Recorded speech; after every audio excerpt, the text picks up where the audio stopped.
नमस्कार प्यारे साथियों, ज्ञान विचार कहानी चैनल में आपका स्वागत है। प्यारे साथियों, यह कहानी है पूजा की, एक मासूम, साहसी और सपनों से भरी लड़की की। पूजा, जिसने अपनी जिंदगी को खुशियों के सपनों से सजाया था। हर लड़की की तरह उसने भी सोचा था कि शादी के बाद उसका अपना एक संसार होगा, जहां उसे सास ससुर में माता पिता का साया मिलेगा, पति का प्यार और सम्मान मिलेगा। पर किससे पता था कि उसकी यही मासूम इच्छाएं और सपने एक ऐसे जाल में फंस जाएंगे जिससे निकलना असंभव हो जाएगा। यह जाल था दहेज का, समाज का वह कुरूप चेहरा जो आज भी न जाने कितनी जिंदगियां निगल रहा है। पूजा इस दहेज की काली परंपरा की शिकार बन गई और अंततः उसे अपनी ही जान की कीमत चुकानी पड़ी।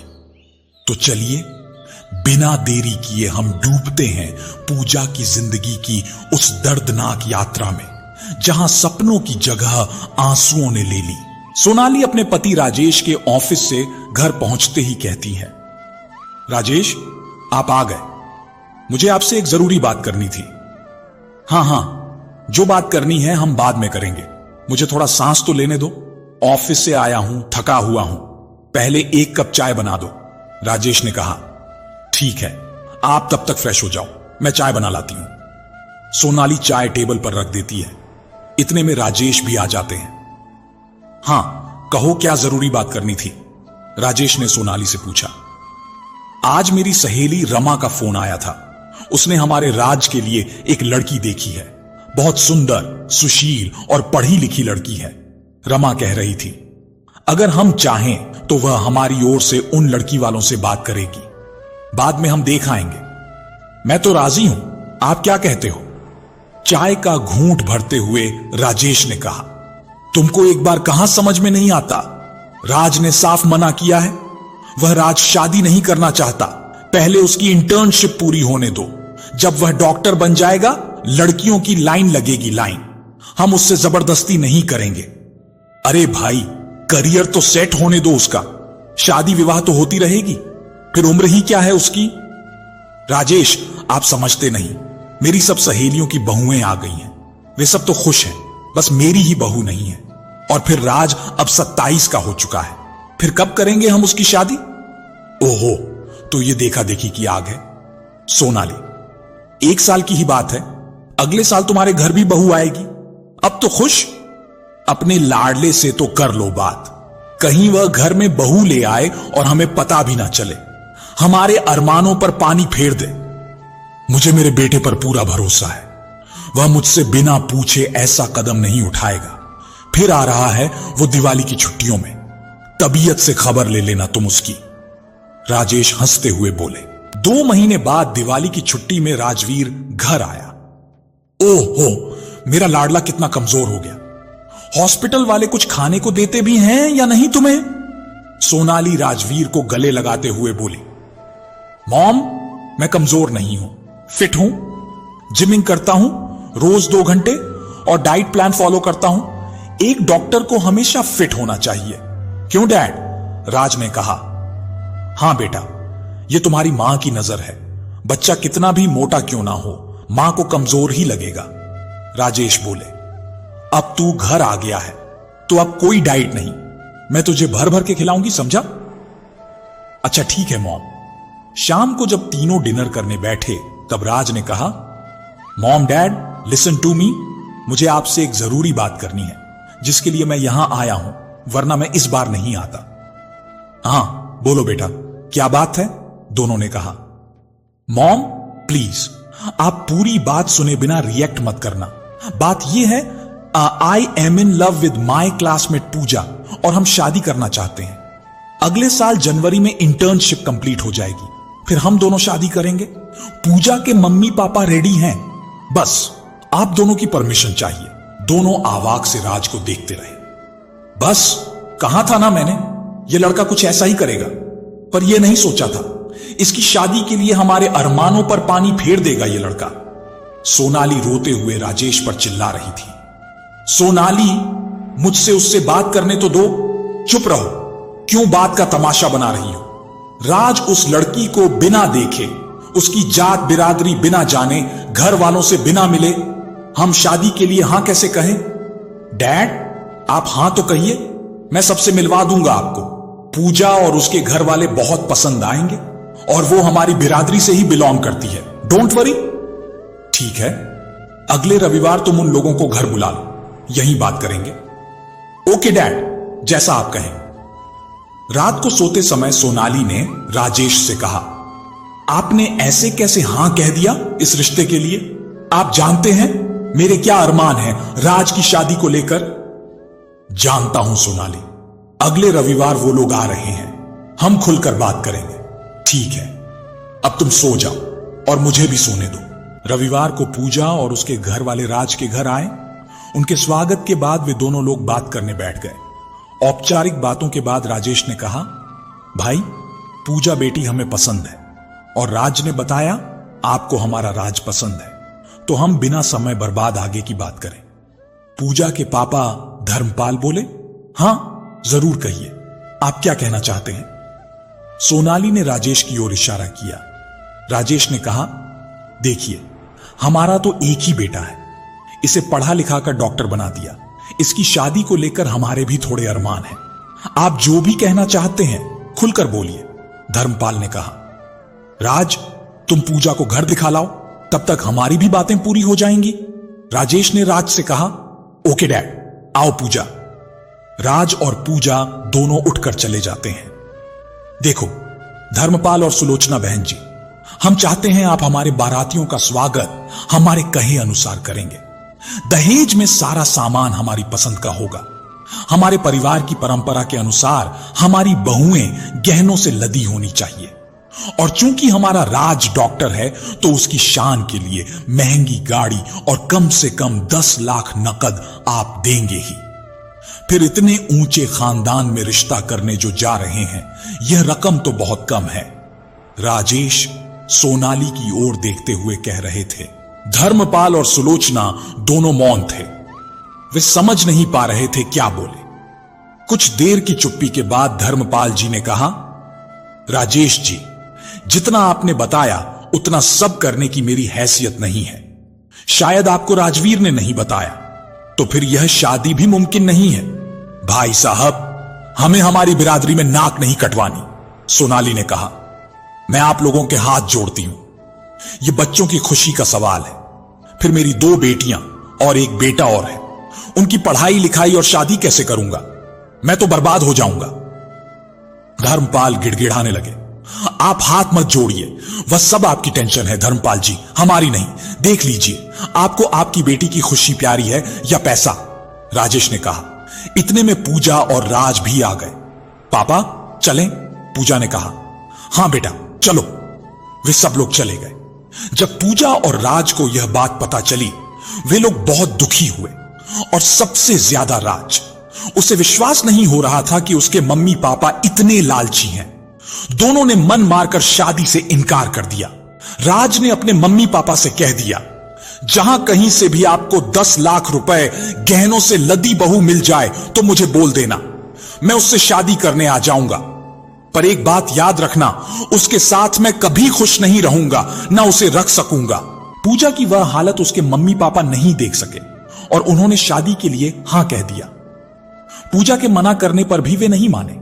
उसके पापा जानते थे वह राज से अलग कभी खुश नहीं रह पाएगी।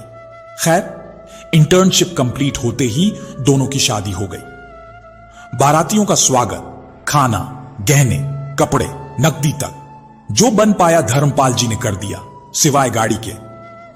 उन्होंने गाड़ी के लिए थोड़ा वक्त मांगा, फिर राज के कहने पर राजेश और सोनाली भी मान गए। पर सोनाली और राजेश एंड वक्त पर महंगी गाड़ी की डिमांड पूरी न होने से चिढ़ गए थे। उन्होंने राज के कहने पर उन्हें गाड़ी के लिए समय दिया, पर आने वाला समय पूजा के लिए ससुराल में बुरा साबित हुआ। जब पूजा शादी होकर घर में पहली बार आई, अपनी सासू मां का चेहरा देखकर सहम गई। उस दिन तो मेहमानों से घर भरा हुआ था। तब सोनाली की कुछ सहेलियों ने सोनाली को छेड़ते हुए कहा, सोनाली, तू बहू तो बहुत सुंदर लाई, पर अपने राज की शान के अनुसार ना तो शादी हुई ना ही गाड़ी आई। भाई, हमने तो तुझे एक से बढ़कर एक लड़कियां दिखाई थी, जिनके साथ गाड़ी भरकर सोना और दहेज आता, पर तेरी किस्मत में ही नहीं लिखा था। और सब हंसने लगी। इतना सुनकर तो सोनाली एवं राजेश का पारा 7वें आसमान पर चढ़ गया, पर वे दोनों चुप रहे। अगले दिन सब मेहमान जा चुके थे। पूजा भी पग फेरे की रस्म कर लौट आई थी। अब उसे सामना करना था ऐसे जीवन का जिसकी उसने कल्पना भी न की थी। पूजा की आज पहली रात थी शादी की। फूलों, मोमबत्ती और गुब्बारों से सजा उसका कमरा फ्रेशनर की खुशबू से महक रहा था। वहीं राज के इंतजार में बैठी पूजा की धड़कन तेजी से दौड़ रही थी।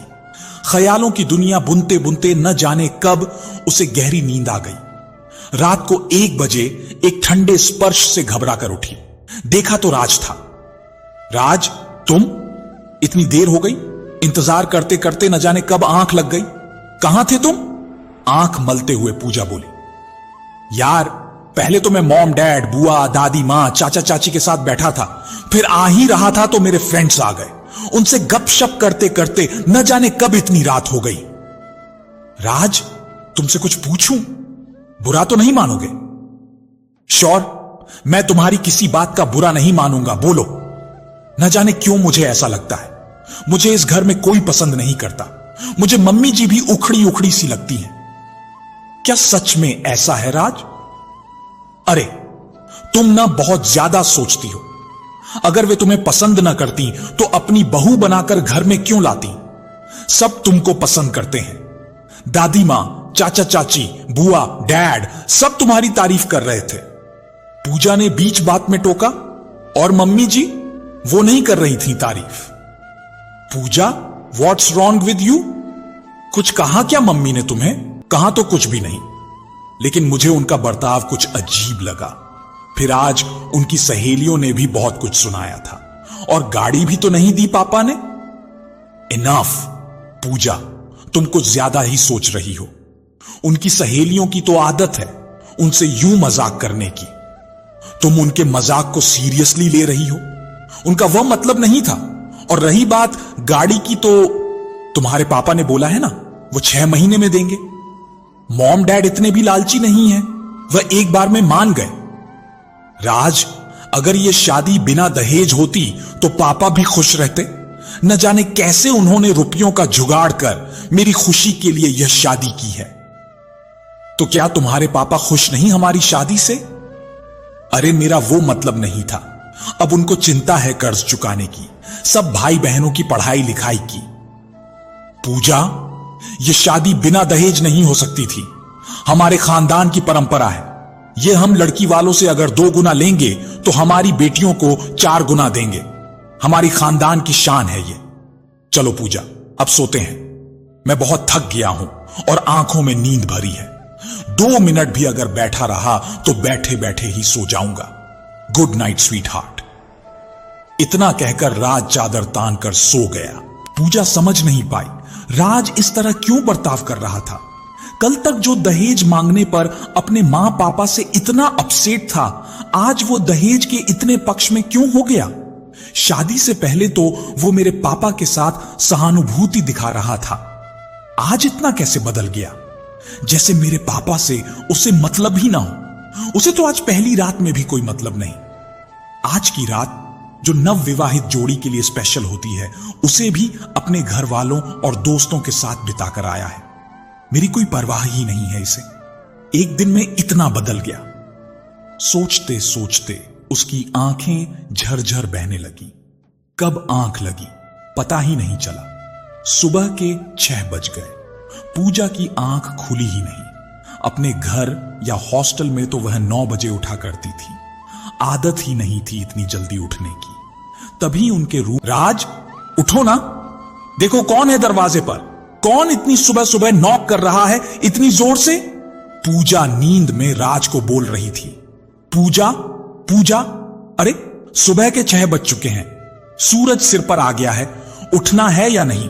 ये मायका नहीं ससुराल है तुम्हारा। घोड़े बेचकर सोई हो क्या? सासू मां की कड़ा ताना सुन पूजा हड़बड़ा कर उठ गई। कपड़े ठीक करते हुए दरवाजे की ओर लपकी। सॉरी मम्मी जी, वो आदत नहीं है इतनी सुबह उठने की, तो आंखें ही नहीं खुली। ठीक है, नहा धोकर आ जाओ, आज तुम्हारी पहली रसोई है। सबके पैर छूकर रसोई घर में घुसना। नाक भौं सिकोड़ते हुए सोनाली वहां से चली गई।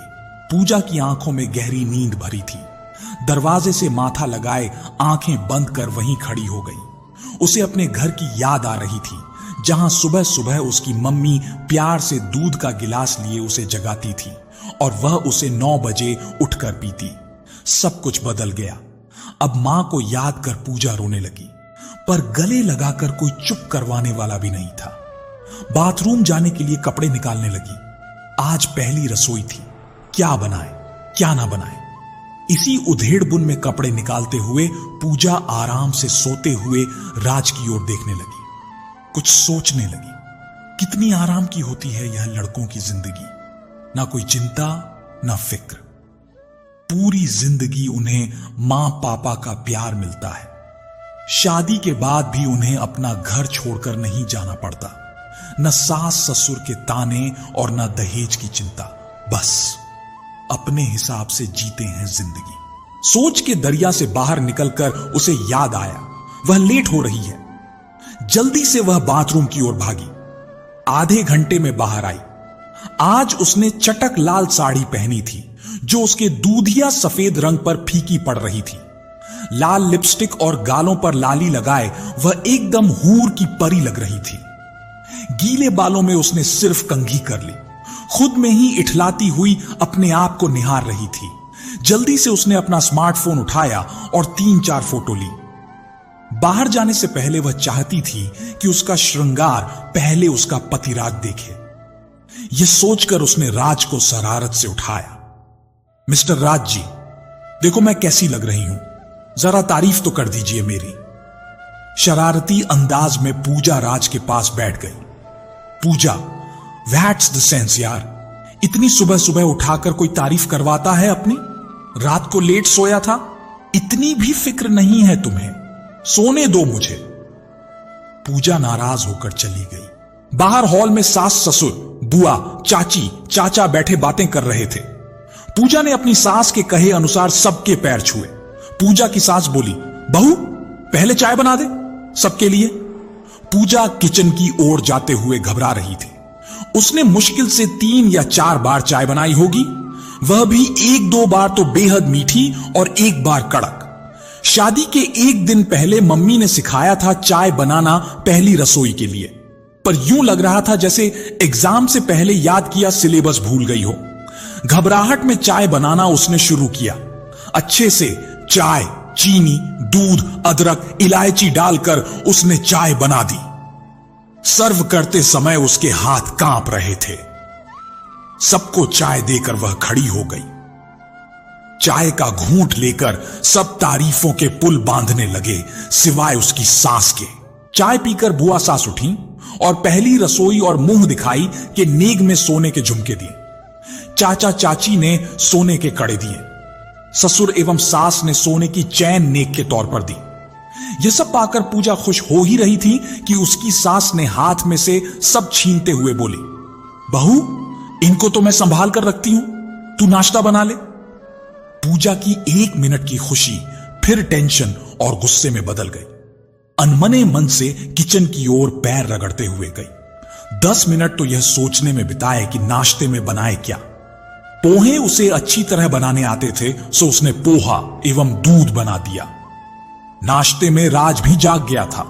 सबको नाश्ता करवाकर खुद नाश्ता किया। फ्री होकर जैसे ही बैठी तो उसकी सास ने आदेश दिया, दोपहर का खाना तैयार करो। अजीब झमेले में फंस गई हूं। कहां डॉक्टर बनती और नौकर चाकर काम करते और कहां गृहिणी बन रसोई में चिपकी हुई हूं। किस्मत पर रोना आ रहा है। मन में बड़बड़ाते हुए खाना बनाने लगी।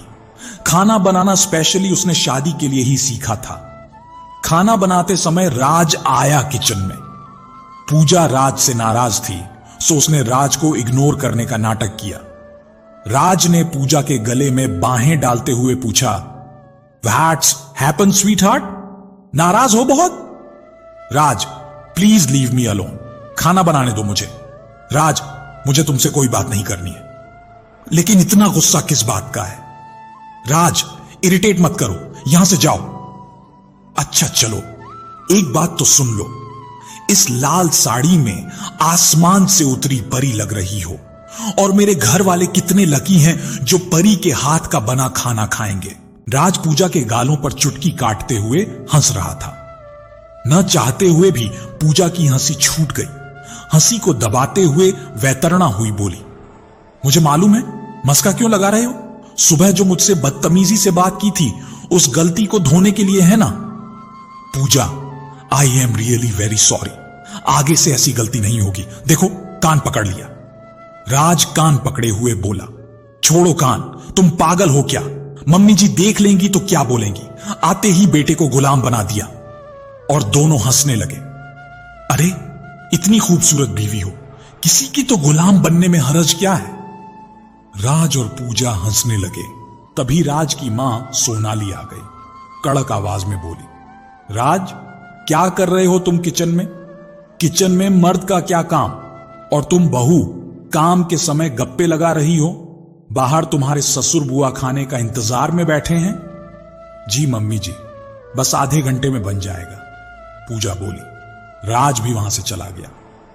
जल्दी जल्दी हाथ चलाओ, और सुनो, खाना स्वादिष्ट होना चाहिए, समझी?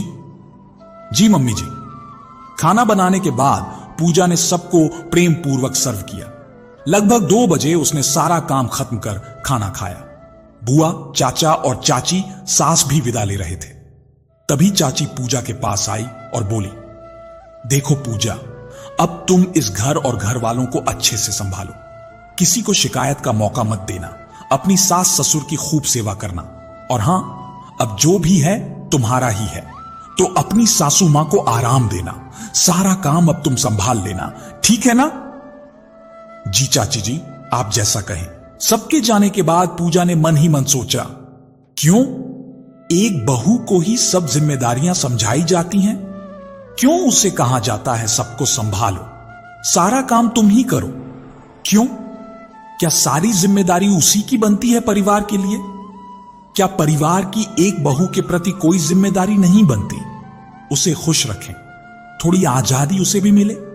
वो अपना घर, परिवार, मां बाप, भाई बहन, सगे संबंधी सबको छोड़कर एक नए परिवार में आई है। उसे ज्यादा नहीं, लेकिन थोड़ा बहुत तो वैसा माहौल दें जिससे वे अकेला महसूस ना करे। सब उसी को हिदायत दे रहे हैं।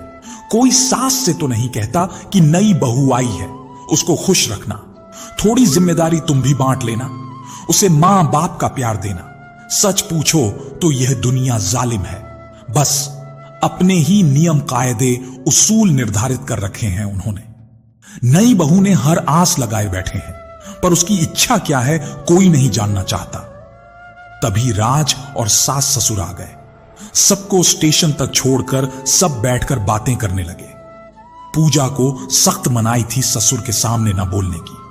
सुबह एक कोने में चुपचाप बैठी उनकी बातें सुन रही थी। डोरबेल बजी। पूजा के पापा और भाई पूजा से मिलने आए थे। उन दोनों को देखकर पूजा मानो रेगिस्तान में मुरझाए फूल को मिले पानी सी खिल गई। शाम को वे लोग चले गए। राज ने उदास पूजा को देखकर उसका मन बहलाने के लिए उसे छत पर ले गया। वहां दोनों ने खूब हंसी मजाक और बातें की। पूजा भी खुश हो गई। अगले दिन उन सबको एक गुड न्यूज मिली। राज की जॉब एक नामी हॉस्पिटल में लग गई। वह डॉक्टर बन गया। सब बहुत खुश थे। राज कहता था, पूजा तुम ही मेरे लिए की चार्म हो। तुम्हारे आते ही मैं डॉक्टर बन गया। अब तो पूजा की सासू मां पूजा को और भी ज्यादा टॉर्चर करने लगी। हर रोज जब वे दोनों अकेली होती तो यही सुनाती।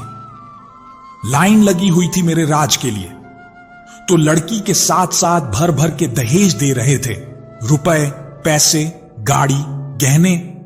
लेकिन मेरे राज ने तो किस्मत फोड़ ली जो गरीब के घर की लड़की को ले आया। यह सब सुनकर पूजा का खून खौलता, पर वह यह ताने चुपचाप सहती रहती। कभी कभी जब सास ज्यादा ही ताने मारती तो पूजा सह नहीं पाती और गुस्सा राज पर उतारती।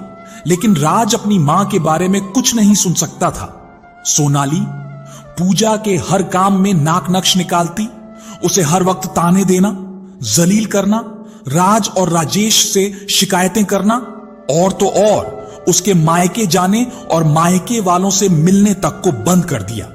कोई भी उसके मायके से मिलने आता तो उसे साफ कहती, पूजा हमारे यहां खुश है, बार बार मिलने आने की जरूरत नहीं है। बार बार की शिकायत से राज भी तंग आ चुका था। वह पूजा पर गुस्सा करता, नाराज रहने लगा। पूजा खुद को अकेला महसूस करने लगी। सुबह राज और उसके ससुर तो चले जाते थे और अकेली सास के साथ उसे डर लगता था। सास उससे कभी भी प्यार से बात नहीं करती थी, ना ही उसे कहीं आने जाने देती, न किसी से बात करने देती। पूजा घुट गई थी। इस माहौल में एकदम चिड़चिड़ी सी रहने लगी थी। अपने सास ससुर से डरी सहमी उनके इशारों पर नाचने वाली गुड़िया बन गई थी। कहां वह चंचल सी, होशियार और डॉक्टर बनने का सपना आंखों में सजाए हुए हर वक्त खिलखिलाने वाली पूजा आज एक मोम की गुड़िया बन गई थी। उसकी सबसे बड़ी गलती राजवीर से शादी करना साबित हुई, जिसके साथ उसने खुशियां नहीं, जीवन भर का गम उधार में ले लिया। और उससे भी बड़ी गलती राजवीर ने की। जिस लड़की को प्यार से अपनी दुल्हन बनाकर लाया, उस लड़की के बार बार कहने पर भी उसकी समस्या पर ध्यान नहीं दिया। उसने यह भी नहीं देखा हर पल खिलखिलाने वाली पूजा अब शांत क्यों रहने लगी है। क्या उसे अपने घर और मां पापा की याद नहीं आती होगी? कभी तो उनसे मिलवा लाता, पर वह सिर्फ अपनी मां के नक्शे कदम पर चलता, चाहे वह गलत ही क्यों ना हो। एक दिन राज और राजेश तो सुबह ही निकल गए काम पर और सास भी अपनी सहेलियों के साथ घूमने चली गई। पूजा घर पर अकेली थी। दरवाजे की घंटी बजी। पूजा की बचपन की सहेली और उसके साथ एमबीबीएस की हुई उसकी सहेली शोभा घर पर आई। उसे देख पूजा के शरीर में जान आई और पूजा शोभा के गले लग फफक कर खूब रोई। आज काफी दिनों बाद उसे कोई अपना मिला था जिसके गले लगकर वह रो सकती थी। पूजा, व्हाट्स विद यू यार, ये क्या हो गया तुझे? क्या हाल बनाया हुआ है तूने खुद का? आंखों के पास ये काले घेरे, ये बेतरतीब साड़ी और यह तेरे शरीर को क्या हो गया? तू इतनी कमजोर और पतली क्यों हो गई? ससुराल में कुछ खाती नहीं तुम? कोई दुख, कोई परेशानी है क्या तुझे? शोभा पूजा की यह हालत देख सकते में आ गई थी। पूजा और शोभा बचपन से बहनों की तरह रही थी। दोनों एक दूसरे की बहुत केयर करती थी। पूजा तो वही कॉलेज वाली मिस ब्यूटी का खिताब जीतने वाली पूजा है ना। कोई तुझे देखेगा तो पहचान भी नहीं पाएगा। तुझे क्या हुआ है? तू बता तो सही। और ये तू क्यों रो रही है? जब से मैं आई हूं पूजा लगातार रोए जा रही है। रोते हुए बोली, तू बैठ, मैं तेरे लिए चाय पानी लेकर आती हूं। नहीं, तू पहले ये बता, राज और तेरे सास ससुर तुझे मारते हैं क्या? देख, अगर ऐसा है तो तू साफ बता मुझे। उस राज को तो मैं देख लूंगी। तूने लव मैरिज की थी ना उससे। शादी से पहले बड़ा बनता था और अब मेरी फूल सी बच्ची का क्या हाल बना दिया। तू बैठ, मैं तेरे लिए चाय लेकर आती हूं, फिर शांति से बैठकर बातें करेंगे। नहीं, तू बैठ, तू थकी हुई लग रही है, मैं दोनों के लिए कॉफी लेकर आती हूं। कहती हुई शोभा किचन की ओर चली गई। शोभा किचन से खुद के लिए और पूजा के लिए चाय बना लाई। दोनों ने पहले आराम से चाय पी, फिर शोभा बोली, अब बता पूजा, क्या हुआ है तुझे? तू शारीरिक और मानसिक रूप से इतनी कैसे कमजोर हो गई? रोती हुई पूजा ने बताया कैसे उसके ससुराल वालों ने उसके पापा से भर भर के दहेज मांगा। पहले ही दिन से उसे मेंटली टॉर्चर कर रहे हैं। उसके सास ससुर ज्यादा बात करने पर पाबंदी लगाते हैं। दहेज में पापा गाड़ी नहीं दे पाए थे, बस उसी के लिए रोज सुनाती है मेरी सासू मां।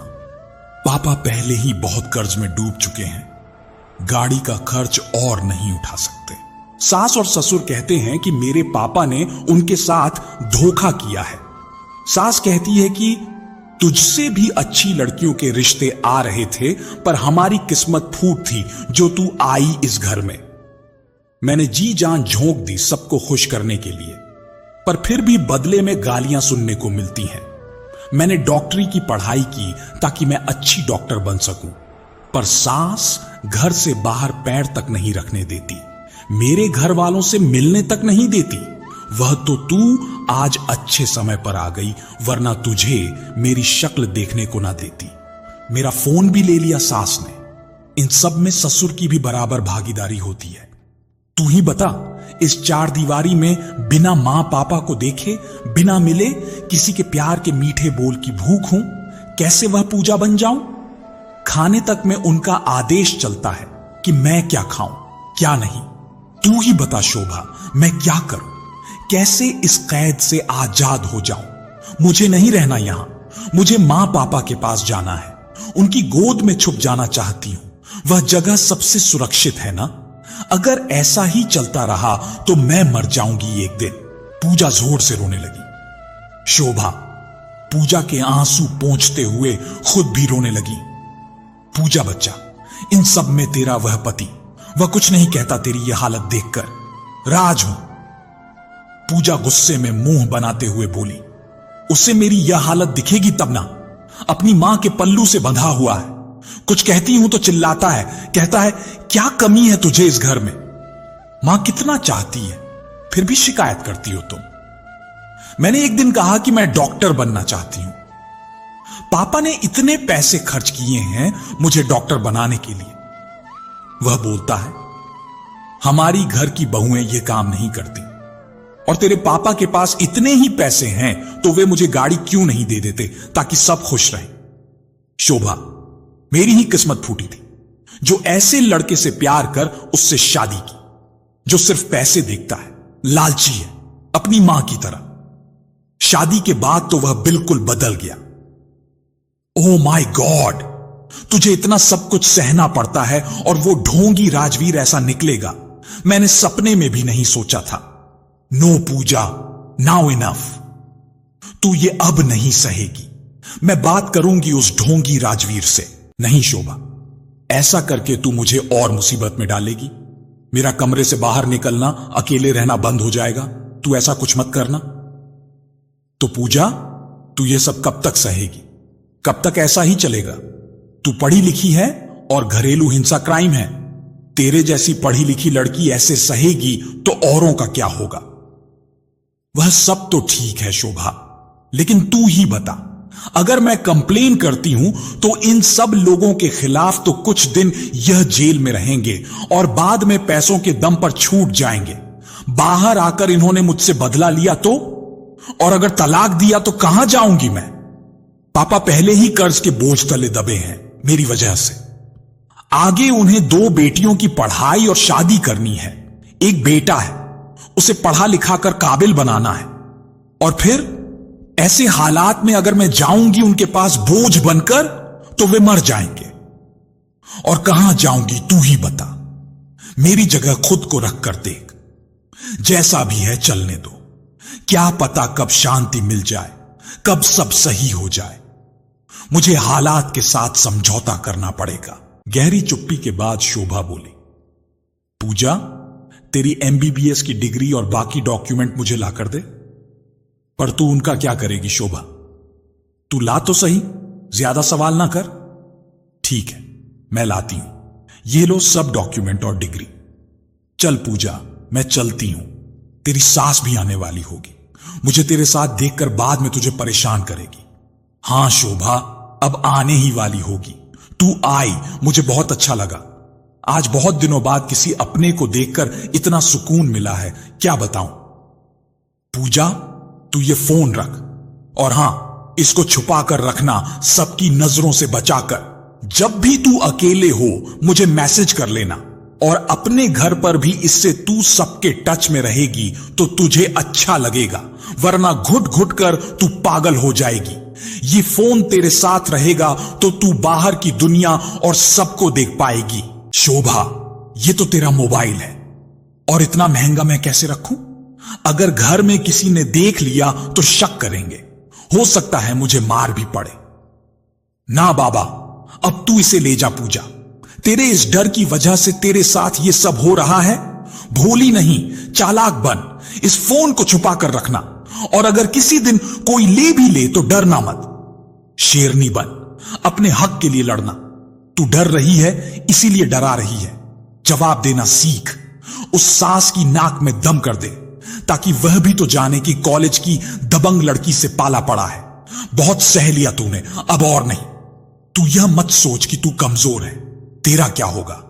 तू पढ़ी लिखी लड़की है, कहीं भी कमा कर खा सकती है और राज जैसों की लाइन लगेगी तेरे लिए। इशारा तो कर एक बार, तेरे लिए अपनी जान लगा दूंगी। अपने आप को पहचान पूजा, ऐसे तो तू दलदल में फंसती जाएगी। एक दिन वह तुझे मार देंगे और राज के लिए कोई और ले आएंगे। फिर क्या होगा तेरे चाहने वालों का। हिम्मत दिखा पूजा। ठीक है शोभा, जैसा तू कहे। तू सही कह रही है शोभा। शोभा पूजा में जोश भर के चली गई। पूजा ने भी ठान लिया, अब वह दबेगी नहीं किसी से, हिम्मत दिखाएगी। शोभा के जाने के बाद पूजा उस फोन को साइलेंट मोड पर एक्टिवेट कर देती है और जल्दी से अपने ड्रॉर में छिपा देती है। दरवाजे की घंटी बजी। पूजा ने दरवाजा खोला। क्या कर रही थी महारानी, जो इतनी देर लगा दी दरवाजा खोलने में? टीवी देख रही होगी, तभी इतनी देर लगी दरवाजा खोलने में। सोनाली ने आते ही तानों की बरसात कर दी पूजा पर पूजा ने ठान लिया था वह चुपचाप बेवजह के ताने सुनेगी नहीं, बल्कि शुरुआत करेगी अब से ही उसका जवाब देने की। सो अपनी सास के उन तानों का जवाब देती हुई पूजा बोली, महारानी हूं, घर की नौकरानी नहीं हूं, जो इंतजार में ही बैठी रहूं कि कब सासू मां आए और मैं दरवाजा खोलूं। और अगर इतनी ही परेशानी है तो एक काम क्यों नहीं कर लेती, अपने लिए एक पर्सनल नौकरानी रख लो जो आपके हर हुक्म का पालन बिना देरी के कर ले। पूजा का यह जवाब सुनकर उसकी सास सोनाली हक्की बक्की रह गई। थोड़ी देर तो वह पूजा को ही देखती रही, मन ही मन सोचने लगी कि इसमें अचानक क्या आया कि जो लड़की इतनी ज्यादती सहने के बाद भी चुप रहती थी, आज अचानक इसको क्या हुआ जो ऐसा जवाब दे रही है। क्या बोल रही है यह बहू? यह जवाब देना कहां से आया तुम्हें? मेरे जाने के बाद कोई आया था क्या यहां? मुझे किसी को जवाब देने के लिए किसी की सीख की जरूरत नहीं है। कॉलेज में मैं एक दबंग लड़की रह चुकी हूं, यकीन ना आता हो तो अपने बेटे से पूछ लेना। इतने दिन में चुप रही, उसका कारण मेरे घर के संस्कार थे। बड़ों का आदर करना, सम्मान करना, सब आपकी इज्जत करने की खातिर मैं चुप रही, सब कुछ सहती रही। पर अब और नहीं, आप ना तो सम्मान के लायक हैं और ना ही कोई इज्जत के। अब आप देखिएगा जो आपने मेरे साथ किया है वह मैं कैसे सोट समेत वापस करती हूं आपको। बहू की यह बातें सुनकर सोनाली तिलमिलाते हुए जोर से चीखी। चेहरा और आंखें एकदम लाल हो चुके थे। तुम्हारा दिमाग खराब हो चुका है, बोल क्या रही हो? जरा भी शर्म और लिहाज बचा है तुम में? आने दो आज राजेश और रवि को, वही देख लेंगे क्या करना है। सोनाली पूजा को डराना चाहती थी। वह सोच रही थी कि राज और राजेश के नाम से पूजा डर जाएगी और उससे माफी मांगने लगेगी, पर ऐसा हुआ नहीं। पूजा डरने की बजाय एकदम सहज खड़ी मुस्कुरा रही थी। सासू मां, गुस्सा मत करिए, यह आपकी सेहत के लिए अच्छा नहीं है। और गुस्सा भी मत करिए, क्योंकि मैंने जो राज कहा है एकदम सही कहा है। बहुत हुई आपकी तानाशाही। और हां, राज और पापा जी के नाम से मुझे डराने की कोशिश मत कीजिएगा। अब देखिएगा आप अपनी बहू का नया रूप, कहते हुए पूजा अपने कमरे में चली गई। सोनाली राज भी वहीं खड़ी यही सोच रही थी कि आखिर ऐसा हुआ कैसे। इस डरी सहमी सी लड़की में इतनी हिम्मत कहां से आई? जरूर कुछ तो गड़बड़ है। आने दो आज राज और राजेश को, उन दोनों को बताऊंगी, वही निकालेंगे इसकी सारी हिम्मत। सोनाली किचन में जाकर पानी की बोतल फ्रिज से निकालकर पूरी बोतल एक घूंट में पी जाती है। अपने रूम में जाकर लेट जाती है और आंखें बंद करती है तो उसे वही दृश्य आंखों के सामने नजर आता है। इधर उधर करवट बदलती, यही सोचती है कि आखिर इतनी हिम्मत कौन दे गया उसे। इधर पूजा अपने कमरे में बैठी हुई बहुत खुश हो रही थी कि आज उसमें इतनी हिम्मत आई। काश वो अपने अंदर बैठी इस दबंग पूजा को कभी मरने ही ना देती तो आज यह दिन ना देखना पड़ता। खैर, देर आई दुरुस्त आई। थैंक यू, थैंक्स टू शोभा। आज वो ना आई होती तो वह अपने अंदर की पूजा को पहचान ही ना पाती। बस वही ज्यादती सहती रहती। शायद ये सब सहते सहते मर भी जाती एक दिन। अपने मां बाप से भी ना मिल सकती। अब तो वह सब करूंगी जो मैं करना चाहती हूं, जिस पर इन लोगों की बेवजह पाबंदी लगाई हुई है। चलो शोभा को मैसेज कर थैंक्स ही बोल देती हूं। उसे सब बताऊंगी तो वह खुश हो जाएगी। उसने ड्रॉअर से फोन निकाला, देखा तो शोभा के कई कांटेक्ट के फोन कॉल और मैसेज थे। शोभा के पेशेंट्स थे। शोभा के पास दूसरा फोन भी था जिसके नंबर उसने पब्लिक किया हुआ था। जो फोन वह पूजा को दे गई थी वह अत्यंत ही निजी पेशेंट्स और निजी लोगों को दिया हुआ नंबर था। शोभा स्त्री रोग विशेषज्ञ थी। पूजा ने जल्दी से फोन निकाला और आज जो वाकया हुआ उसे पूरा टाइप कर लास्ट कॉल में एक थैंक यू भी लिख दिया। शोभा जब इस मैसेज को देखेगी तो खुश हो जाएगी। आज उसकी दोस्त कम, बहन ने इतनी हिम्मत दिखा दी। मन ही मन खुश होते हुए वह सोचने लगी कि शाम को राज और राजेश को तो मम्मी जी जरूर सब बताएंगी और वे दोनों तो मम्मी जी के गुलाम हैं। अगर यह दांव उल्टा पड़ गया तो क्या होगा? नहीं, मैं ऐसा नहीं होने दूंगी। कुछ ऐसा करूंगी कि उन दोनों को लगे कि मम्मी जी झूठ बोल रही हैं। मैं सासू मां को सबक सिखा के रहूंगी, चाहे इसके लिए मुझे झूठ ही क्यों ना बोलना पड़े। वे भी तो याद रखेंगी कि किस लड़की से उनका पाला पड़ा है। इतने दिन तो वे सिर्फ मुझे ताने दिया करती थीं कि उनकी किस्मत फूटी थी जो मैं इस घर में आई, पर अब वह सच में ऐसा सोचेंगी। जो कुछ मैंने सहा अब वह सहेगी। पूजा में एक नया जोश भर चुका था। अब वह बिल्कुल बदल गई थी। वही कॉलेज वाली पूजा बन गई थी जो अन्याय के खिलाफ थी। सोचते हुए पूजा की आंख लग गई। शाम के 4 बज गए थे। पूजा उठी और अपने सास के लिए चाय बना लाई। उसने देखा उसकी सास अब तक नहीं उठी थी। उसने कमरे के बाहर से ही आवाज लगाई, मम्मी जी चाय पी लीजिए, ठंडी हो जाएगी। काफी देर तक अंदर से कोई आवाज ना आई तो पूजा खुद ही कमरे में चली गई। सास अभी तक सो रही थी। पूजा ने अपनी सास को जगाया। वह चाय दी। सोनाली मुंह बनाते हुए कप हाथ में लेती है और पूजा वहां से चली जाती है। सोनाली मन ही मन गुस्से में भरी हुई बस घड़ी देख रही है कि कब 7 बजे तो राजेश और रवि घर आए। उन्हें आज बहू की सारी चुगली करनी है। जब वे दोनों पूजा को डांट लगाएंगे ना, तब पता चलेगा जवाब देना क्या होता है। इन सब में सोनाली इतना तो भूल ही गई थी कि शादी के इन 8 महीनों में घर वालों ने पूजा को कौन सी खुशी दी। वह आखिरी बार कब हंसी थी? कौन सा ऐसा लम्हा था जो सिर्फ पूजा के नाम रहा होगा? कब आखिरी बार उसने अपने मां बाप को देखा या उनसे बात की? सपनों की उड़ान भरने वाली पूजा एक अच्छी डॉक्टर बन सकती थी। शायद राज से भी कहीं ज्यादा शानदार डॉक्टर। उसका यह सपना भी दबा दिया गया। उसके खाने पीने, कपड़े पहनने, कहां जाना है कहां नहीं, यहां तक कि फोन तक उससे छीन लिया गया। उसके अंदर की चहकती चुलबुली पूजा को मारकर एक जिंदा लाश बना दिया गया था जो सिर्फ घर वालों के कहे अनुसार चलती है। खैर 7 बजने वाले थे।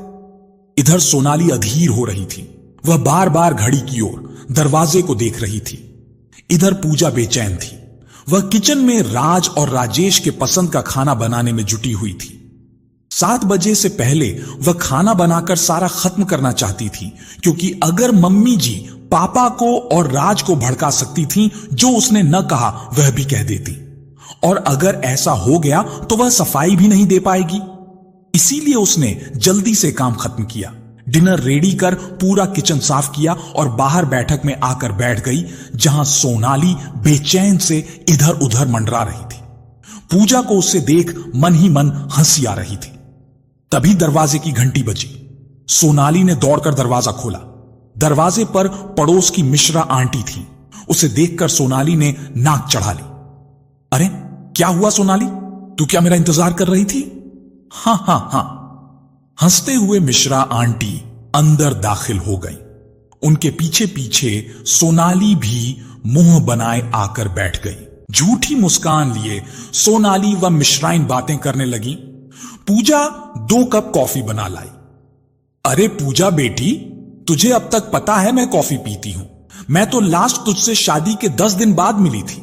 उस बात को तो 8 महीने गुजर गए। हां आंटी जी, मुझे याद है। पर आंटी जी, यह तो गलत बात है। आप उस दिन के बाद मिलने आई ही नहीं। हमारा घर कोई इतने दूर तो है नहीं कि आप आ ना सकें। अरे बेटी, क्या करूं, टाइम ही नहीं मिल पाता है। सुबह से शाम तक मेरी 1.5 साल की पोती पीहू को संभालती हूं ना। क्यों आंटी जी, आपकी बहू बेटा? वो जॉब करती है कंपनी में, उसे इतना समय कहां, फिर भी मेरे लिए घर में इतना सा काम नहीं छोड़ती। सुबह सारा काम खत्म करके जाती है और शाम को लौटकर वही काम करती है।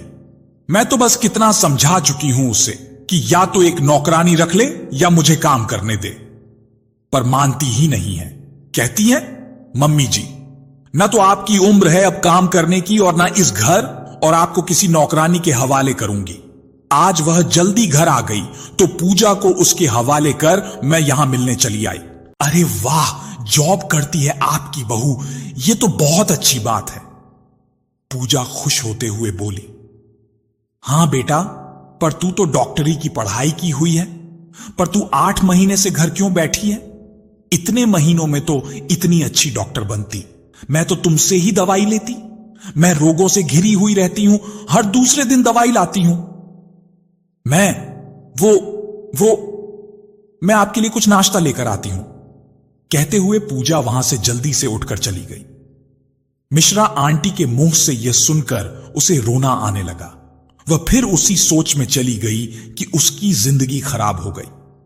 इधर मिश्राइन सोनाली से कहने लगी, सोनाली, तेरी बहू तो मेरी बहू से हर मामले में 21 है। सुंदरता, सरलता, गृहलक्ष्मी, पढ़ाई में, संस्कारों में, गुणों में। तूने इसका क्या हाल बनाया हुआ है? 8 महीने पहले जब मैंने इसे देखा था तब एकदम परी लगती थी। आज देख रही हूं तो लग रहा है जैसे इसे एक वक्त का खाना तक ढंग से नहीं मिलता होगा। ऐसा कुछ नहीं है सीमा, सब ठीक ही तो है। तुझे ऐसा लग रहा होगा। क्या कमी है हमारे घर में? खाने पीने पहनने की कोई कमी नहीं है। तू गलत सोच रही है। सोनाली नाक सिकोड़ते हुए बोली, तुझे मैं एक बात बताती हूं, एक पड़ोसन और उससे कहीं ज्यादा एक सच्ची दोस्त होने के नाते। यह बात मेरे अलावा कोई नहीं जानता, पर आज तेरी बहू को देखते हुए मुझे कहना पड़ रहा है। मेरे बेटे की शादी को 3 साल हो गए। जब मेरी बहू शादी होकर आई थी तब उसका व्यवहार बहुत ही खराब था। कोई काम नहीं करती थी, कुछ कहो तो उल्टा भड़क जाती थी। मैं बहुत परेशान हो चुकी थी उससे। न अपने पति को कह पा रही थी और न अपने बेटे को। पर मैंने कभी उसके साथ जोर जबरदस्ती नहीं की, क्योंकि मैं जानती थी इससे बात और आगे बढ़ेगी, तमाशा बनेगा। बस यही सोचकर चुप रही, चुपचाप सारा काम करती रही।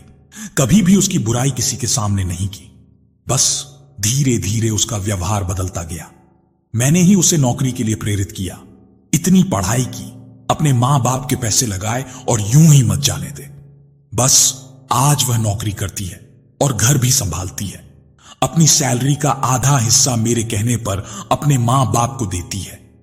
उन बेचारे के और औलाद नहीं है और न कमाने का जरिया। बस वे भी खुश और हम भी खुश।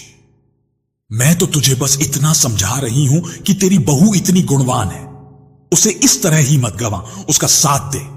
तेरे लिए वह इतना धन लाई जितना देने की उसके मां बाप, उसके बाप की हैसियत भी न थी। आज बिना छू छपट किए वह तेरा घर संभाल रही है। मत भूल, एक दिन तेरा बुढ़ापा आएगा, उसका भी समय आएगा।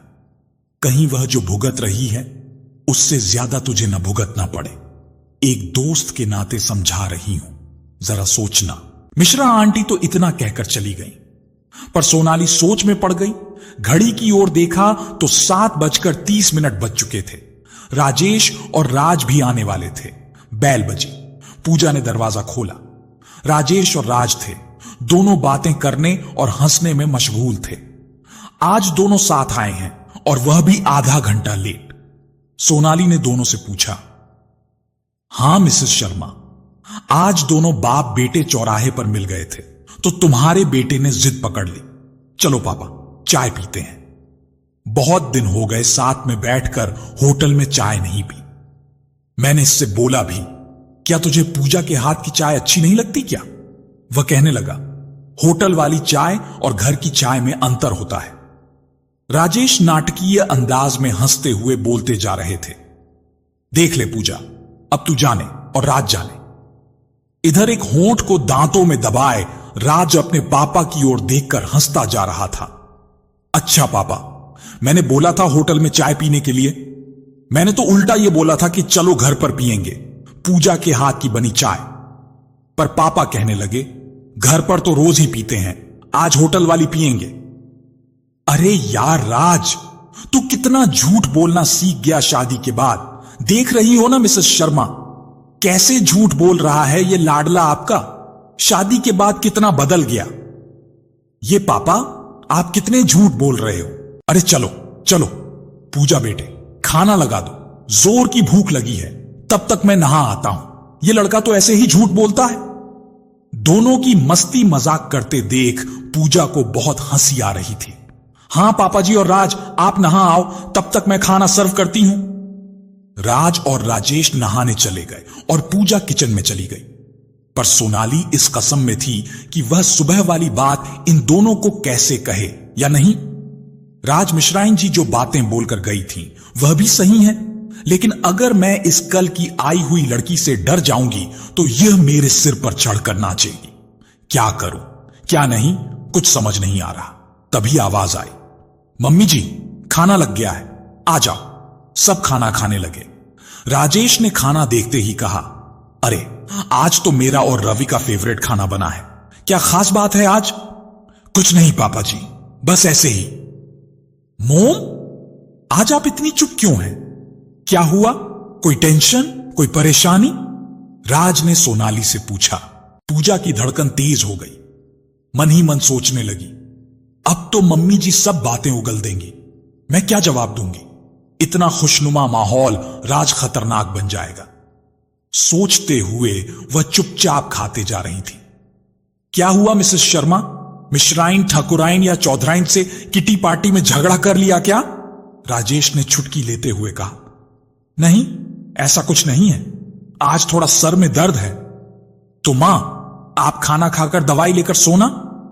हां बेटा, मम्मी जी आप खाना खा लो, मैं आपका सर दबा दूंगी। तू तो किसी दिन गला दबाएगी। सोनाली ने मन ही मन सोचा, ये मम्मी जी ने बताया क्यों नहीं? ये तो सबसे पहले बोलती। कोई ना कोई बात तो जरूर है, बिना मुझे डांट पड़वाए इनको चैन नहीं पड़ता। क्या बात हो सकती है? कहीं मेरी धमकी से डर तो नहीं गई? सोचते हुए हंसने लगी। नहीं, ऐसा तो नहीं हो सकता कि मुझसे डर जाए, पर क्या बात हो सकती है? खैर, कोई भी हो, जाने दो, मुझे क्या। सब खाना खत्म कर सोने चले गए। पूजा भी बर्तन साफ कर सोने चली गई। राज से बात करते करते 11 बज गए। राज सो गया, पर पूजा को नींद नहीं आ रही थी। वह सोच रही थी, उसने आज सही किया या गलत? उसे अपनी सास से इस तरह बात नहीं करना चाहिए था, पर उसकी क्या गलती? सास ने मजबूर किया इस तरह बात करने के लिए। न जाने सोचते सोचते उसे कब नींद आ गई। सुबह उठकर जल्दी जल्दी नाश्ता रेडी किया, राज और ससुर का टिफिन पैक कर दिया। दोनों के ऑफिस जाने के बाद वह कमरे में चली गई। उसे शोभा के मैसेज का इंतजार था। फोन में काफी मैसेज आए हुए थे। जल्दी से उसने शोभा का मैसेज खोला। लिखा था, वाह माय डियर, बहुत अच्छा किया तुमने। डरना घबराना नहीं किसी से, कैसी भी परिस्थिति आए अपने सम्मान और हक के लिए लड़ना, तभी तुम खुश रह पाओगी। I am proud of you my बच्चा। कुछ और इमोजी भेजे थे उसने। पूजा मैसेज पढ़कर बहुत खुश हुई। फिर उसने अपने घर पर कॉल किया। सबसे काफी देर तक बात की। वे सब पूजा से इतनी देर बात कर खूब खुश हो गए। पूजा ने उनको भी सारी बात बताई। वे भी पूजा की बहादुरी की बात सुन बहुत खुश हुए। पूजा की लाइफ बदल रही थी, पर उधर सोनाली मन ही मन आग ली बैठी थी। वह पूजा को सबक सिखाना चाहती थी, पर कैसे? ऐसा क्या करे कि पूजा को सबक मिल जाए? इसी उधेड़ बुन में लगी हुई थी सोनाली। पर पूजा इन सबसे बेखबर अपनी ही मस्ती में मस्त थी। 3 दिन बाद सुबह 11 बजे के आसपास पूजा अपने रूम में लेटी हुई थी और सोनाली भी अपने रूम में थी। किसी ने जोर से दरवाजे की बेल बजाई। पूजा ने उठकर दरवाजा खोला। नजारा देख हक्की बक्की रह गई। बाहर दरवाजे पर शोभा, राज और उसके कुछ क्लासमेट्स थे। उन्हें देख पूजा सरप्राइज रह गई। सभी क्लासमेट्स के हाथों में कुछ ना कुछ गिफ्ट्स थे। राज व शोभा भी गिफ्ट्स हाथों में लिए उसको देखकर मुस्कुरा रहे थे। क्या बात है गाइस, आज तो मेरा बर्थडे भी नहीं है, फिर ये प्रेजेंट्स किस लिए? और सब एक साथ शोभा, राज, रिया, पुनीत और बाकी सब गाइस। That's pleasure surprise. क्या बात है, कोई बताएगा? अरे मिसेस पूजा शर्मा, हम लोगों को अंदर आने दोगी या नहीं? बाहर से ही सब बातें पूछ लोगी? पूजा के एक दोस्त विक्की ने कहा। अरे हां, मैं तो बोलना ही भूल गई, अंदर आओ सब। लोग अंदर आते ही जोर से चिल्लाने लगे और सबने पूजा पर फूलों की बरसात की। पूजा तो समझ ही नहीं पा रही थी कि क्या हो रहा है। इतना शोर सुनकर सोनाली भी भरा गई। सबको देखकर वह चौंक-सी गई। उसने भी उससे पूछा, क्या हुआ? आज क्या खास बात है? सब एक साथ? और राज, तुम इतनी जल्दी कैसे आए हॉस्पिटल से? हां मॉम, बताता हूं। इससे पहले कि राज कुछ बोलता, उसके दोस्त अनिल ने बीच में ही टोक दिया। आंटी जी, प्लीज हम सारा सस्पेंस खोले, उससे पहले आप कुछ खाने के लिए ले आइए। चाय, समोसे और कुछ मीठा, क्योंकि चाय नाश्ता करते हुए खुशखबरी सुनने का मजा 2 गुना हो जाता है। अनिल साले, तू नहीं सुधरेगा। तुझे हमेशा खाना ही दिखता है। पेट देख तेरा कितना बाहर आ चुका है। पुनीत ने हंसते हुए कहा। अम्मा, यह इंसान खाने के लिए ही जीता है। खाओ, पियो और मौज करो। क्यों आंटी जी, आप खड़े क्यों हैं? जाइए। हां, अभी लाती हूं। भी हंसी हंसते हुए सोनाली पूजा की तरफ आंखें निकाल रही थी। चलो बहू, थोड़ी मदद कर दो। आंटी जी, पूजा को रहने दीजिए। आज इसे आराम दीजिए और चाय नाश्ते का इंतजाम प्लीज आप कर दीजिए। आज शोभा ने सोनाली के दोनों हाथों को पकड़ते हुए कहा। अब तो सोनाली का गुस्सा 7वें आसमान पर था, पर गुस्सा अंदर दबाए वह भन्नाती हुई किचन की ओर चली गई। वहां बड़बड़ाती हुई चाय नाश्ता रेडी करने लगी। फ्रेंड्स, तुम लोग बताते क्यों नहीं आज क्या खास बात है? ना तो आज मेरा जन्मदिन है और ना ही शादी की सालगिरह, फिर यह सब सरप्राइज क्यों? एटलीस्ट राज, तुम तो बता दो। चाय नाश्ता आने दो, राज सब पता चल जाएगा। चाय नाश्ता लेकर सोनाली आ गई थी। सबने इत्मीनान से चाय नाश्ता खत्म किया। फिर राज खड़ा हुआ। सो गाइज, ज्यादा सस्पेंस ना रखते हुए मैं राजवीर जो बताने जा रहा हूं कि मिसेस पूजा राजवीर शर्मा का हमारे शहर के नामी हॉस्पिटल में उनकी डिग्री और अच्छी परफॉर्मेंस की बदौलत सिलेक्शन हुआ है और उनका इंटरव्यू है 10 दिन बाद। बड़े बड़े डॉक्टर उनका इंटरव्यू लेंगे एवं उनके निर्देशन में ही आप इस अस्पताल में एज ए डॉक्टर नियुक्त की जाएगी। What? I can't believe this. Raj, मुझे संभालो, मैं बेहोश हो रही हूं। पूजा को विश्वास नहीं हो रहा था। यह कैसे संभव हो सकता है? मुझे पीजी किए हुए कितने महीने हो चुके हैं और अब कैसे? मुझे कुछ समझ नहीं आ रहा है। यह सब शोभा के कारण पॉसिबल हुआ है। तुम उसी से पूछो। हां पूजा डार्लिंग, मेरे पास तेरे सब डॉक्यूमेंट थे और कुछ बड़े डॉक्टर से मेरी पहचान है। मैंने उन्हें जब बताया कि एक होनहार भावी डॉक्टर अपना करियर यूं ही तबाह कर रही है, तो बस उन्होंने ही तुम्हें यह अपॉर्चुनिटी दी है। अब अपना करियर तबाह मत करो, एक हाउसवाइफ बनकर बाहर निकलो और देखो दुनिया को तुम्हारे जैसे डॉक्टर की जरूरत है। पूजा को सब समझा रहे थे और उसमें भी जोश भर चुका था। इधर सोनाली मन ही मन कुढ़ने लगी। यह नहीं हो सकता, मैं इस लड़की को किसी भी कीमत पर डॉक्टर नहीं बनने दूंगी, चाहे कुछ हो जाए। अरे आंटी जी, आप चुप क्यों खड़ी हो? आप कुछ नहीं कहेंगी इस इतने बड़ी खुशी के मौके पर? रिया ने कहा। रिया, तू भी कैसी बात कर रही है? आंटी जी अपना स्पीच रात जाएंगी नहीं करेगी। वे जब पूजा डॉक्टर बन जाएंगी तब एक शानदार पार्टी देंगी, तब बोलेंगी। क्यों आंटी जी, सही कहा ना? पुनीत ने कहा। हां हां बेटा, पार्टी, हम पार्टी देंगे। सबने पूजा को गिफ्ट्स दिए और काफी देर बातचीत और सब प्रक्रिया समझाने के बाद सब चले गए। सोनाली भी रूम में चली गई। राज और पूजा एक दूसरे को देखकर बहुत खुश हो रहे थे। दोनों ने एक दूसरे को हग किया और राज ने पूजा से कहा, I love you Pooja, today I am very very happy. मेरी लाइफ का सबसे खुशी वाला दिन है। आज तुमने जो खुशी दी है मैं बयान नहीं कर सकता। तुम अब डॉक्टर बन जाओगी, सब सम्मान करेंगे तुम्हारा, और मेरा कितना रुतबा होगा ना। लेकिन क्या मम्मी जी और पापा जी मानेंगे? उन्हें क्या प्रॉब्लम होगी यार? वे तो उल्टा खुश होंगे, उनकी भी तो इज्जत बढ़ जाएगी ना। चलो मैं चलता हूं हॉस्पिटल, शाम को रेडी रहना, हम मूवी और डिनर के लिए जा रहे हैं। See you soon, bye. Okay Raj, I will, bye. बनावटी मुस्कान के लिए पूजा ने राज को बाय किया। वो जानती थी राज झूठ बोल रहा था, क्योंकि एक दिन पहले ही उसने कहा था कि हमारे घर की बहुएं जॉब नहीं करती, और आज ये खुश होने का बहाना कर रहा है। वो ये भी जानती है उसे ये सब डॉक्टर नहीं बनने देंगे, कोई ना कोई नाटक जरूर रचेंगे उसे डॉक्टर बनने से रोकने के लिए। पर अब वह किसी के रोके रुकने वाली नहीं है। वह अब लड़ेगी अपने सम्मान के लिए। शाम करीब 6 बजे राज ने फोन किया।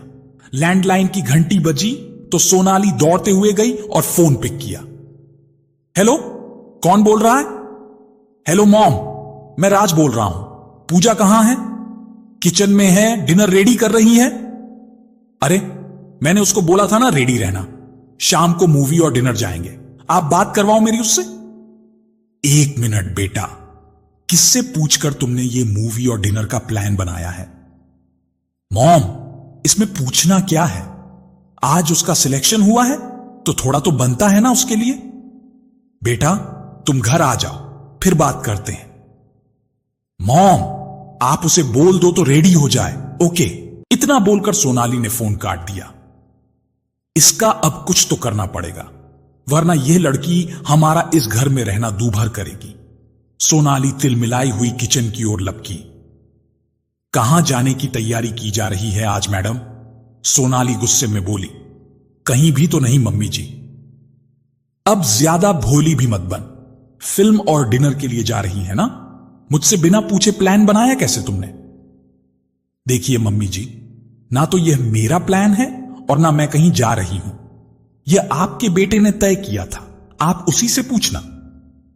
सुन लड़की, तू जो ये डॉक्टर बनने का सपना देख रही है ना, नहीं बन पाएगी। जब तक मैं जिंदा हूं तब तक तो नहीं। डॉक्टर तो मैं बनकर रहूंगी, चाहे जो हो जाए। आप चाहे जो कर लीजिए। तू डॉक्टर एक ही शर्त पर बनेगी। अपने मां बाप को बोल राज को गाड़ी दे। 6 महीने का समय बिता दिया था और 8 महीने हो गए। मम्मी जी, मैं डॉक्टर बन जाऊंगी तो आपको गाड़ी ला दूंगी। पापा की इतनी हैसियत नहीं है कि वह गाड़ी खरीद के दे सके। जब हैसियत थी ही नहीं तो शादी क्यों की इस बड़े घर में? सब जानती हूं मैं तुझे और तेरे बाप को। अमीर लड़का देखा नहीं कि डोरे डाल ली, और वो तेरा बाप, उसके तो मजे हो गए। लड़की ने अच्छा खासा लड़का फंसा लिया। यही संस्कार देता है तुम सबको। जब पैसे खर्च नहीं कर सकता तो पैदा क्यों करता है? यहां मेरे मत्थे मड़ गया। मेरी ही किस्मत खराब थी जो तुझे इस घर की बहू बनाने की इजाजत दे दी मैंने। कोई और आती तो इस घर को स्वर्ग बना देती। तेरे आने से तो लगता है जैसे नर्क बन गया है मेरा घर। बस मम्मी जी, बस। रोधे गले से पूजा बोली। चुप कर, सुनना पड़ेगा तो तुझे। आज सोनाली गुस्से में सुध बुध खो बैठी और उसने पूजा के बाल कस के पकड़ लिए। देख लड़की, ज्यादा होशियार मत बन, और सुन, सच्चाई तेरे घर की सब मालूम है मुझे। अगर तेरी शादी इस घर में ना हुई होती तो ना तो तेरा बाप सौदा करता। देखना, तेरी बहनों की शादी तो इसी तरह से करेगा कंगला। और कर भी क्या सकता है? मेरे राज पर तो जादू टोना किया होगा ना तुमने, तभी उसे कुछ दिखाई नहीं देता था तुम्हारे अलावा। तू क्या समझी थी इस घर पर राज करेगी? मेरे रहते तू अपनी पसंद का खा भी नहीं सकती तो राज क्या करेगी? उस दिन ऊंची आवाज में बात कर तू क्या सोची मैं डर जाऊंगी? मम्मी जी, ये आप क्या बोल रही हैं? गुस्से में आप आपा खो बैठी हैं। आप कहेंगी मैं वैसा ही करूंगी। आपके हाथ पैर जोड़ती हूं, मेरे मां बाप के लिए एक शब्द भी गलत मत बोलिए। चाहे मुझे आप 1000 गाली दे दीजिए, मुझे आप घर से निकाल दीजिए, पर उन्हें कुछ मत कहिए। वह देवता है मेरे और मैं उनके लिए एक शब्द भी नहीं सुन सकती। अरे जा कंगले की बेटी, गुड़ राजकुमारी सा मेरे ना बोलने की सच्चाई नहीं बदल सकती। इतना कुछ कोई और सहती तो अब तक जहर खाकर मर चुकी होती, पर तू ना जाने किस मिट्टी की बनी है। कितना भी टॉर्चर कर लो, तुझे मुई मेरे सीने पर बैठी है। मर क्यों नहीं जाती ताकि पीछा छूटे और मैं राज की दूसरी दुल्हन तो ला सकूं। मां जी, ये आप क्या बोल रही हो? पूजा भरे गले से बोल रही थी, आंखों में आंसू टपक रहे थे। मैंने आपका क्या बिगाड़ा है? आप जैसा कहती हैं वैसा करती हूं। जो आप लोगों को पसंद ना हो वह काम नहीं करती। 8 महीने हो चुके हैं मुझे। मम्मी पापा भाई बहनों से बात किए, फिर भी आप इतना टॉर्चर क्यों करती हैं? बारात, लग्जरी गाड़ी, महंगा फर्नीचर आए। मैंने राज के लिए लड़की पसंद कर ली थी, एक अमीर घर की लड़की जो मेरे हिसाब से चलती, क्योंकि मुझसे ज्यादा पढ़ी लिखी बहू नहीं चाहिए थी। पर उसने मुझे तुझे पसंद किया। तुमसे तो मुझे उसी दिन से नफरत है जब से तुम इस घर में आई हो। मेरा सुख चैन सब छीन लिया तुमने। तेरे बाप ने वादा किया था ना गाड़ी देने का, वो तो अब तक पूरा किया नहीं उसने। धोखेबाज खानदान के लोग हो तुम। मम्मी जी, सिर्फ एक गाड़ी के लिए आप इतना कुछ सुनाती हैं, मेरे साथ इतना भद्दा सलूक करती हैं। ए लड़की, सिर्फ गाड़ी नहीं, मेरी फैमिली की रेपुटेशन का सवाल है। सब सहेलियों और समाज के सामने मेरी इज्जत गई है तुम्हारी वजह से। वो सब वापस तभी आएगी जब दहेज पूरा होगा। मेरी सहेलियां तो आज भी मजाक बनाती हैं मेरा। कहती हैं तेरा तो टेस्ट ही खराब है जो इस गरीब की लड़की को बहू बना के लाई है। एक से बढ़कर एक लड़कियों की लाइन लगती राज के लिए। किटी पार्टी में मजाक बनता है तो चोट लगती है यहां यहां मेरे दिल में। पर तुम क्या समझोगी कि किटी पार्टी क्या होती है, सोसाइटी में इज्जत क्या होती है। इतना कहकर सोनाली बाहर चली गई। सोनाली तो बाहर चली गई, पर पूजा वहीं बैठे बैठे रोने लगी। बेसुध हो चुकी थी। उसे कुछ समझ नहीं आ रहा था कि क्या करे और क्या न करे। गैस पर रखी सब्जी और दाल भी जल गई, पर पूजा को कुछ होश न था। तभी लैंडलाइन की घंटी बजी। पूजा बदहवास सी बैठी थी। आखिरी रिंग में उसने फोन उठाया। राज था फोन पर। हेलो जानू, आई एम रियली वेरी सॉरी यार, हम आज नहीं जा पाएंगे। एक बहुत ही क्रिटिकल केस आ गया है। हम कल जाएंगे और मैं शाम को भी लेट आऊंगा। ओके पूजा, तुम सुन तो रही हो ना? पूजा ने बिना कुछ बोले फोन काट दिया। बाल बिखरे हुए थे, कपड़े भी बेतरतीब हो चुके थे, लाल आंखें और उनमें से गिरते आंसू। बेहोशी सी हालत में पूजा किचन में गई, गैस बंद किया और अपने कमरे में चली गई। वहां जाकर वो बेड पर लेट गई। थोड़ी देर बेसुध पड़ी रही, फिर होश आया तो आंखों में आंसू थम नहीं रहे थे। क्या सोचा था और क्या हो गया? जिससे प्यार किया उससे शादी की। सोचा था जीवन की सारी खुशियां मिलेंगी। जिससे शादी करने जा रही हूं वह मान सम्मान, इज्जत और प्यार देगा। जिस घर में जाऊंगी वहां मुझे स्वमां स्वरूप सास मिलेगी, पिता स्वरूप ससुर होगा। सब मुझे पलकों पर बिठाकर रखेंगे। अगर कभी मुझसे गलती हो जाएगी तो सास मुझे अपनी बेटी मानकर माफ करेगी। अगर कभी डांट भी देंगी तो ससुर मेरा पक्ष लेंगे और सास को समझा देंगे। वह पति होगा जो मेरे हल्का सा रो देने पर मुझे चुप करवाएगा, मुझे हंसाएगा, मेरे आंसू पोंछेगा। घर वालों की याद आने पर मुझे मिलवा लाएगा, मेरे नखरे उठाएगा, मेरी हर जिद पूरी करेगा, मेरे सपने पूरे करने के लिए दुनिया से लड़ जाएगा। मैं जब डॉक्टर बन जाऊंगी तो मुझे अपने साथ सुबह अस्पताल लेकर जाएगा। मैं थक कर जब घर आऊंगी तो सासू मां खाना तैयार करेगी। मैं लड़ जाऊंगी उनसे और कहूंगी, मम्मी जी आप भी ना, अब आपकी उम्र नहीं है खाना बनाने की, आप आराम करो, मैं सब काम करूंगी। इस पर आप मेरे सिर पर हाथ फेर के कहेंगी, मेरी बेटी कितना काम करेगी। पूरी दुनिया की खुशियां मेरे कदमों में होंगी। मैं सबसे खुश नसीब लड़की रहूंगी। सब मुझे देखकर जलेंगे। मेरी मम्मी पापा तो फूले नहीं समाएंगे मुझे इतना खुश देखकर। मुझसे मिलने आएंगे हमेशा बस मुझे खुश देखने के लिए। लेकिन ऐसा तो कुछ भी नहीं मिला मुझे। दुनिया भर के गम लिख दिए भगवान ने मेरी किस्मत में। सास ससुर का दिया दुख तो हंसकर सह लेती, पर जिससे प्यार कर, जिसके भरोसे यहां आई, उसी ने छोड़ दिया मुझे इस हाल पर। आज अगर लड़ूंगी भी मैं सास और ससुर से तो किसके सहारे। पति तो अपना होकर भी पराया सा लगता है। कभी ध्यान ही नहीं दिया उसने। कभी बैठकर ये तुमसे भी नहीं पूछा कि तुम खुश हो या नहीं। तू इतनी कमजोर क्यों है, तू इतनी चुपसी क्यों है।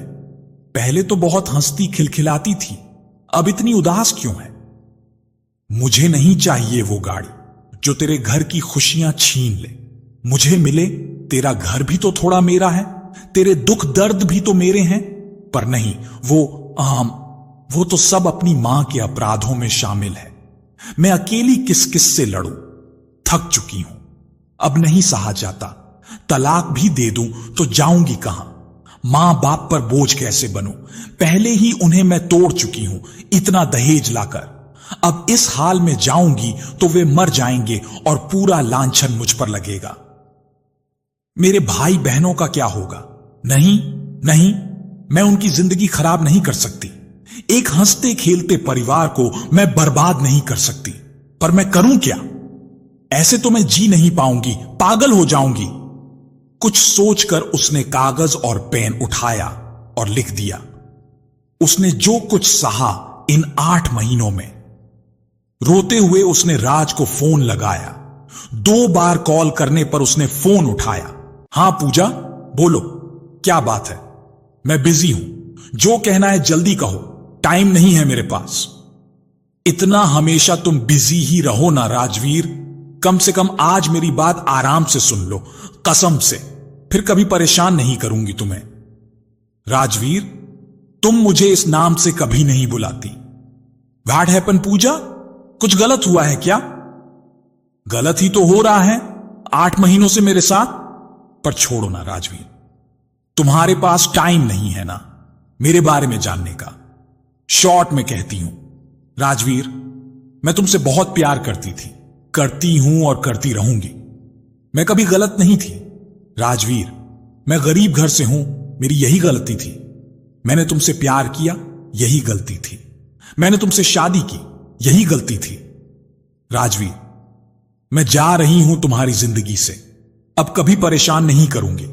और तुम मेरे बाद ऐसी लड़की से शादी करना जो तुमसे पहले तुम्हारे मां बाप को खुश कर सके, जो तुम्हारे लिए गाड़ी ला सके, तुम्हारी मां के इशारों पर नाच सके। बाय, आखिरी बार कह रही हूं, आई लव यू। पूजा ने इतना कहकर फोन काट दिया। पूजा, हेलो पूजा, तुम गलत कदम मत उठाना। मैं आ रहा हूं मैं।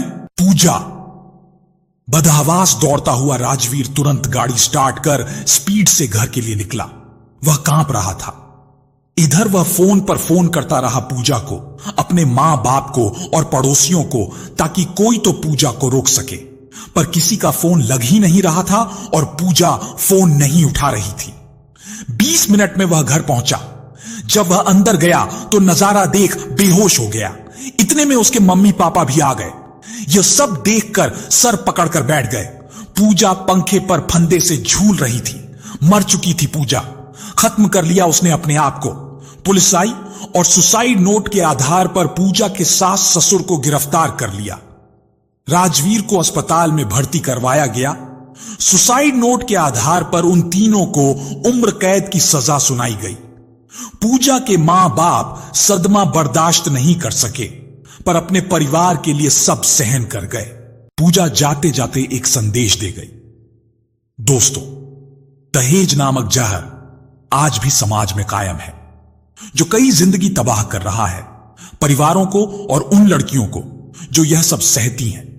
दोस्तों, विरोध करो इस दहेज रूपी दैत्य का, वरना न जाने कितनी जाने जाएंगी। पूजा की कहानी सिर्फ एक लड़की की कहानी नहीं है, बल्कि उन असंख्य बेटियों की सच्चाई है जिन्हें आज भी दहेज जैसे राजशाप का सामना करना पड़ता है। उसने सपने देखे थे खुशियों के, सम्मान के और अपने करियर के, परंतु समाज की गलत सोच और परिवार की स्वार्थी मानसिकता ने उसके सपनों को छीन लिया। एक बेटी जिसने सबको खुश रखने की कोशिश की, आखिरकार टूट गई। यह घटना हमें यह सोचने पर मजबूर करती है कि आखिर क्यों आज भी शिक्षित और समझदार लोग दहेज जैसी कुप्रथा को स्वीकार करते हैं। क्यों एक लड़की की योग्यता और उसका व्यक्तित्व कम आंका जाता है, सिर्फ इस आधार पर कि उसका परिवार कितनी दौलत या गाड़ी दे सकता है। पूजा ने अपनी जान देकर यह साबित कर दिया कि दहेज रूपी दैत्य सिर्फ एक परिवार को नहीं, बल्कि पूरे समाज को निगल रहा है।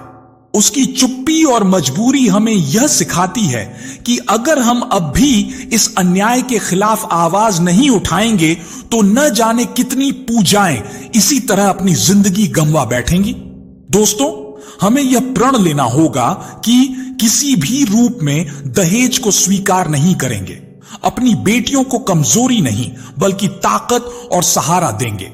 समाज में और परिवारों में यह संदेश फैलाएंगे कि लड़की बोझ नहीं बल्कि बराबरी का हक रखने वाली इंसान है। दहेज से किसी की इज्जत नहीं बढ़ती, बल्कि यही दहेज परिवारों की बर्बादी और बेटियों की मौत का कारण बनता है। पूजा का जीवन और उसकी अंतिम चिट्ठी हमें यही सीख देती है। दहेज से बड़ी कोई परंपरा नहीं है और बेटी की इज्जत से बढ़कर कोई प्रतिष्ठा नहीं है। दोस्तों, यह सिर्फ पूजा की कहानी नहीं है, बल्कि उन अनगिनत बेटियों की सच्चाई है जो आज भी ऐसी परिस्थितियों का सामना कर रही हैं। प्यारे साथियों, तो कैसी लगी आपको हमारी यह कहानी? अगर कहानी अच्छी लगी हो तो कमेंट बॉक्स में जरूर बताएं। तो आज के लिए बस इतना ही। मिलते हैं अगली वीडियो में एक और नई कहानी के साथ। तब तक के लिए खुश रहें, अपना और अपनों का ख्याल रखें। जय श्री राधे कृष्ण।